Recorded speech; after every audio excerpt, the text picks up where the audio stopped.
All right, so you sent us a stack of articles on this new 12-team college football playoff. Yo, Looks like you're trying to get a handle on who to watch out for with especially those first-round games on campus. right. Huge shakeup. It is. What's your biggest question going into the CFP? Are you all about those potential upsets, or are you laser focused on a specific team's journey? I think what's so fascinating about this year is that we've got those classic powerhouses, Right. Oregon, Yeah. Georgia, Mm-hmm. but you've also got Indiana crashing the party for the first time Yeah, ever. yeah, for the first time ever. And then you got Notre Dame snagging a home game despite that early upset loss. Yeah. So this new format really throws a wrench in the usual predictions. Okay, so let's unpack this. First, Yeah. we need to quickly map out the 12 teams in the playoff, Right. especially those surprises you just mentioned. Yeah. And then we need to consider these on-campus games. Oh, yeah. I mean, some of these places are expecting blizzards. Imagine trying to run a trick play when you can barely feel your fingers. It adds a whole new layer of unpredictability. Right, Especially think about teams from the South or the West Coast. right, Are they ready for that kind of weather? right. It's not just about who's got the best stats on paper anymore. Exactly. It's about who can handle the pressure, the elements, A and D, the unexpected. Absolutely. Okay. So to really understand who might go all the way to, we need to put on our detective hats and uncover each team's Achilles' heel, Ooh, I like that. that one weakness that could send them packing. A fatal flaw for each contender. I love it. Exactly. Okay, let's start with the top seed, Oregon. Okay. They've been steamrolling everyone. BUT, Yeah. there's one area that's surprisingly weak. Yeah, their third quarter performance has been baffling. Really? They've only averaged 4.3 points in that quarter. Wow. Now imagine them trailing by a touchdown against Georgia in the third quarter. Oh. Can they overcome this trend when the stakes are highest? That's the question. It's like they hit the snooze button after halftime. Right. Their defense holds up, but the offense just stalls. Yeah, And that could be fatal against a team like Georgia who can just grind you down. absolutely. Now let's move on to those reigning champs, Georgia. Just say?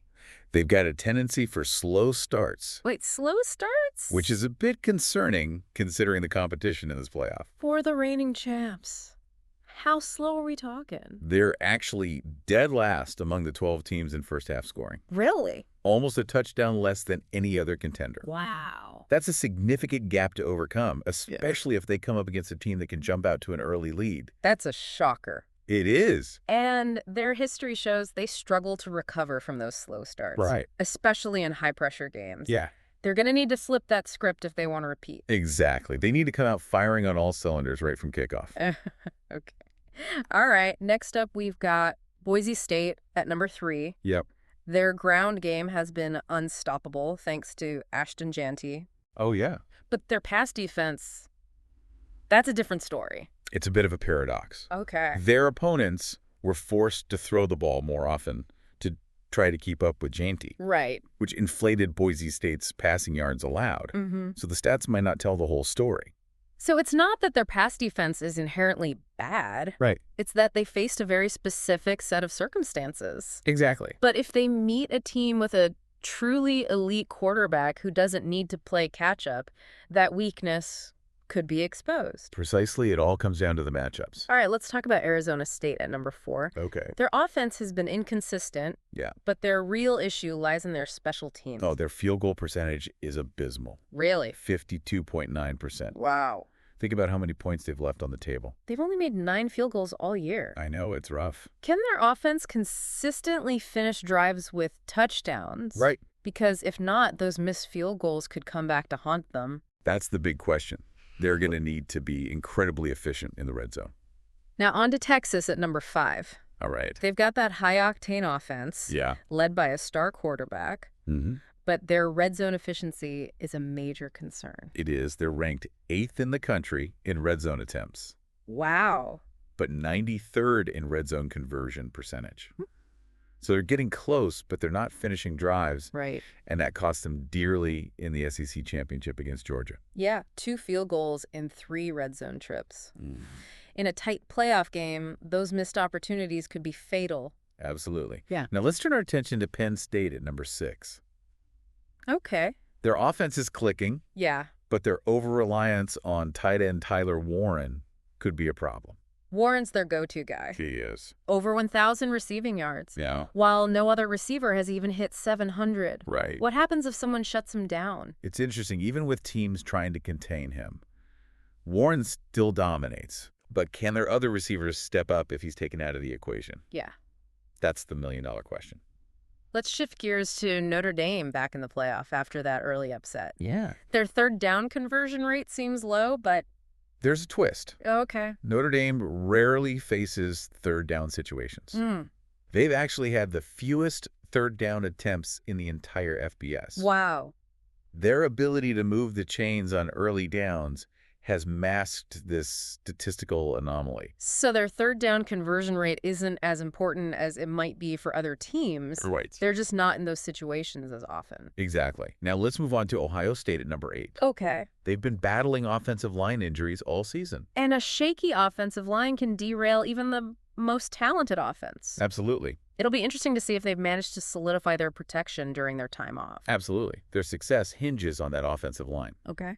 Now let's look at Tennessee at number 9. Okay. They got a quarterback with a ton of height, Nico Amaleva. But their passing attack hasn't quite lived up to expectations. Yeah, their passing yards per game are outside the top 50. Right. And they're last among playoff teams in passing EPA per game. For those who aren't familiar with EPA, it essentially measures how much each play helps a team score points. Right. So while their efficiency is okay, Right. they're not consistently generating big plays through the air. Right. Can they find that passing rhythm in the playoffs? That's the key. That's the key. Okay, on to the Cinderella story of this playoff Indiana. Right. They've had an incredible season, but they've shown a weakness against elite defenses. Yeah, specifically, they've struggled to consistently move the ball on early downs against top-tier opponents like Michigan and Ohio State. Exactly. And falling behind the chains really hurt them against Ohio State. Yeah. They'll need to figure out a way to stay ahead of the chains in the playoffs. Now let's take a look at SMU at number 11. Okay. They're known for their explosive offense, but their biggest flaw is their tendency to commit costly turnovers. Oh, yeah, they've coughed up the ball 14 times in 6 games away from home. Yeah. And 2 crucial turnovers really hurt them in that ACC championship loss to Clemson. And here's where it gets really interesting. Okay.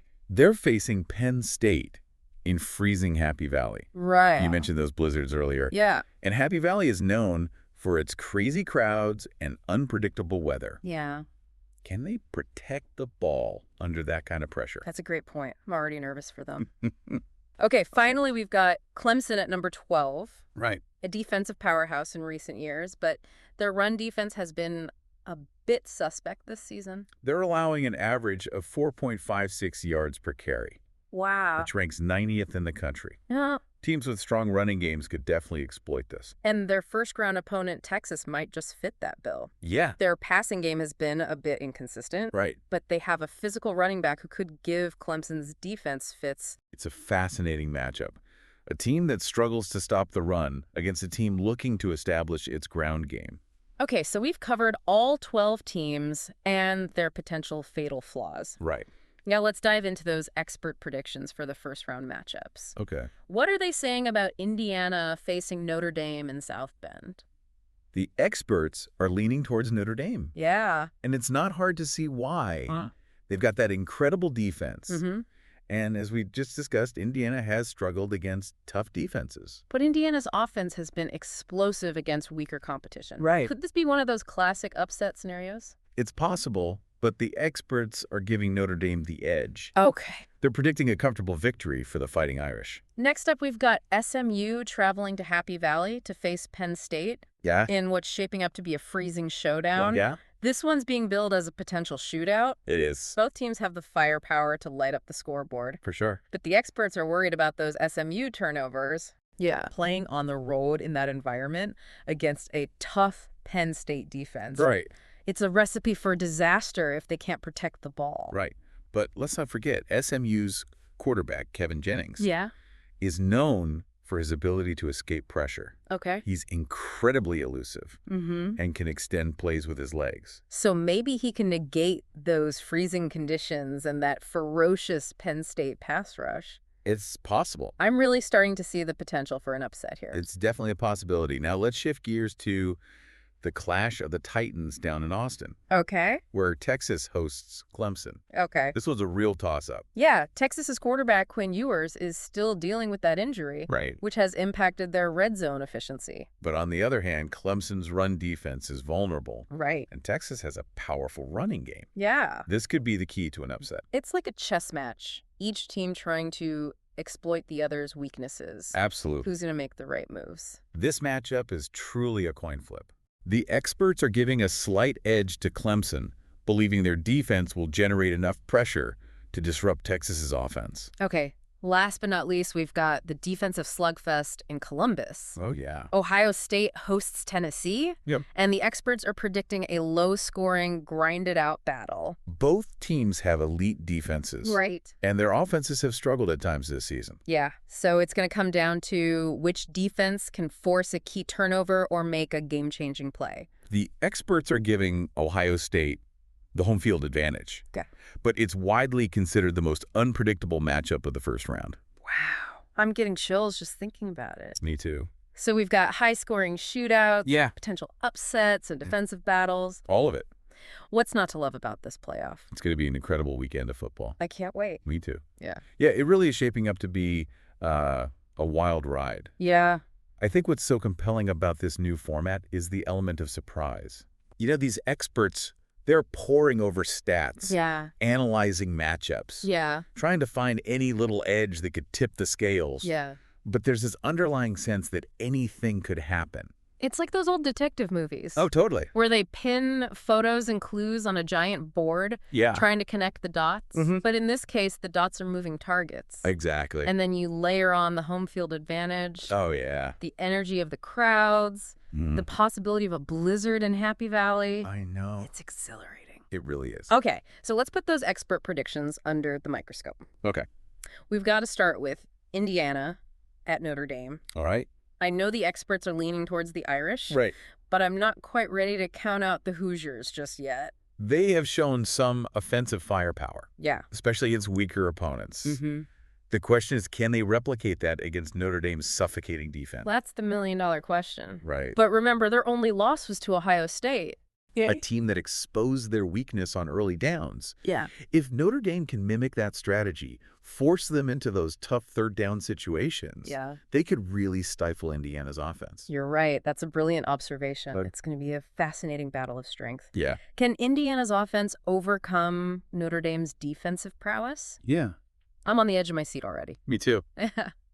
Okay, let's talk about that potential shootout in Happy Valley, Okay. SMU at Penn State. Yeah. I'm still a little uneasy about those SMU turnovers, Sure. especially in that environment. It's a valid concern, but SMU's quarterback, Kevin Jennings, is a magician when it comes to escaping pressure. Right. He's slippery. Yeah. He's elusive. He can make something out of nothing. Yeah. That could be their saving grace. You know, I'm starting to see this game from a whole new angle. Yeah. It's not just about SMU avoiding mistakes. Right. It's about Jennings making enough plays to keep them in it. Exactly. Yeah. And remember, Penn State's defense, while statistically strong, Mm-hmm. has been known to give up big plays. Right. If Jennings can connect with his receivers a few times, Right. this game could turn into a track meet. Now that would be something to see. Okay, let's move on to that clash of styles down in Austin. All right. Texas versus Clemson. Yeah. This one feels like a coin toss to me. I agree. Texas has that high-powered offense, Mm-hmm. but their quarterback is banged up. Right. And Clemson, well, their run defense isn't what it used to be. Yeah. It's almost like these two teams were designed to expose each other's weaknesses. It's true. It's going to come down to who can impose their will on the other side. I'm curious to see how Texas's running game matches up against Clemson's defensive front. Yeah. If they can establish the run early, control the clock, Mm-hmm. and keep Clemson's offense off the field, Yeah. they've got a real shot. Okay, last but not least, we have the defensive showdown in Columbus. Oh, yeah, Ohio State versus Tennessee. Right. It's going to be a chess match between the coaches. Yeah. Both teams will be looking for any opportunity to create a turnover, Right. to swing the momentum in their favor. I have a feeling this one will come down to special teams. Oh, interesting. A big punt return, Uh-huh. a blocked field goal that could be the difference maker. Absolutely. In a game where points are at a premium, Yeah. every special teams play becomes magnified. You know, we've been dissecting these matchups. Yeah. But it strikes me that this is about so much more than just X's and O's. It is. We're talking about history being made. Mm-hmm. This 12-team playoff, it's a whole new era for college football. It's a chance for teams like Indiana, Right. who've never had a shot at the title, to prove themselves on the biggest stage. Yeah.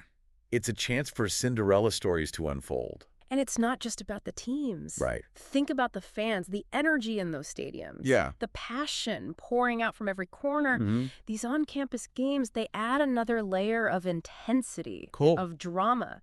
You can feel the history in the making. Yeah. And that's what makes this so captivating. Yeah. We're not just watching football games. Right. We're watching dreams being realized, hopes being dashed, legacies being built. It's a reminder that anything is possible. Absolutely. A single play, a single moment can change everything. Mm-hmm. And that's the beauty of sports. I think this new format, it raises some really interesting questions about the future of college football. Absolutely. Will it level the playing field? Yeah. Will it give more teams a chance to compete for the title?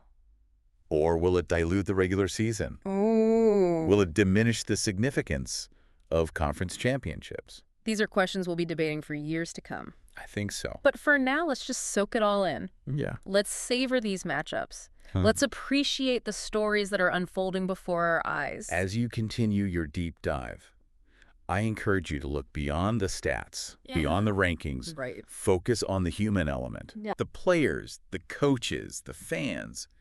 They're the heart and soul of this sport. You know, it's funny. We started this deep dive talking about fatal flaws, Right. about the weaknesses that could derail these teams. Mm-hmm.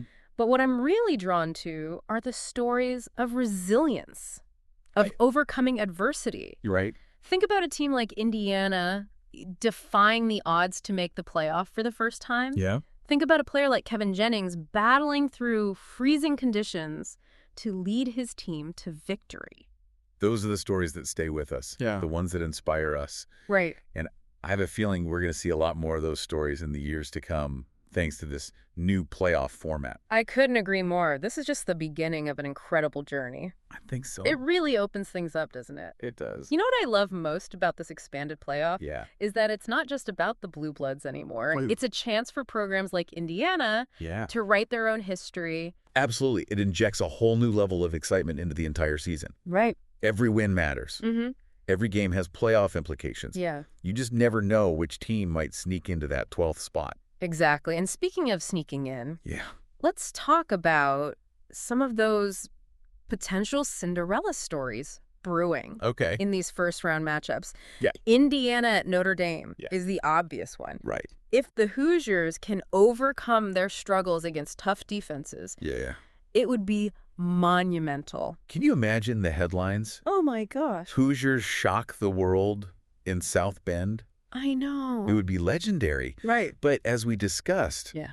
they'll need to avoid those early down struggles that plagued them against Ohio State. Right. They need to stay ahead of the chains, Mhm. control the clock, Yeah. keep Notre Dame's offense off the field. It's a tall order, but not impossible. And let's not forget about SMU. Oh, yeah. They've flown under the radar, Right. but they have the talent and the firepower to make a deep run. Absolutely. Kevin Jennings is the key. He is. If he can work his magic against Penn State's defense, Yeah. watch out. It all comes back to those turnovers, though. I know. Happy Valley in December is not exactly a forgiving environment. Right. But if Jennings can channel that escapability, Mm-hmm. make some plays with his legs, Right. who knows what could happen. And of course, you can never count out Clemson. Never count out Clemson. The lowest seed, sure. Yeah. But they've got that championship DNA. They always seem to find a way to peak at the right time. Right. If their defense can regain that swagger, Hmm. and if they can exploit Texas's weaknesses, Right. don't be surprised to see them in the later rounds. It's fascinating, isn't it?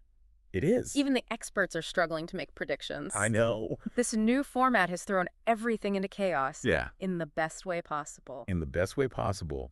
It's a dream for fans who love upsets and underdog stories. Absolutely. It's what makes sports so compelling. Yeah. So as you continue to explore these articles, keep an eye out for those hidden storylines. Yeah? The players playing with a chip on their shoulder, Mhm. the coaches making their mark, Yeah. the fans creating that electric atmosphere. Right. Those are the elements that bring these games to life.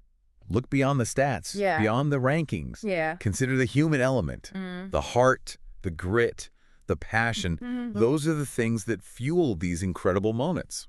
And as we wrap up this deep dive, I want to encourage you to think about the bigger picture. Okay. What does this expanded playoff format mean for the future of college football? Is it making the sport more competitive? Right. More exciting? Yeah. More unpredictable? These are questions that will be debated for years to come. Absolutely. But one thing is certain. What's that? We're witnessing a transformation, a new era for the sport we love. And I, for one, can't wait to see where this journey takes us. Thanks for joining us for this deep dive into the college football playoff. More. We'll be back soon to break down the quarterfinal matchups. Sounds good. Until then, happy watching. Yeah, May your favorite team make history. I hope so.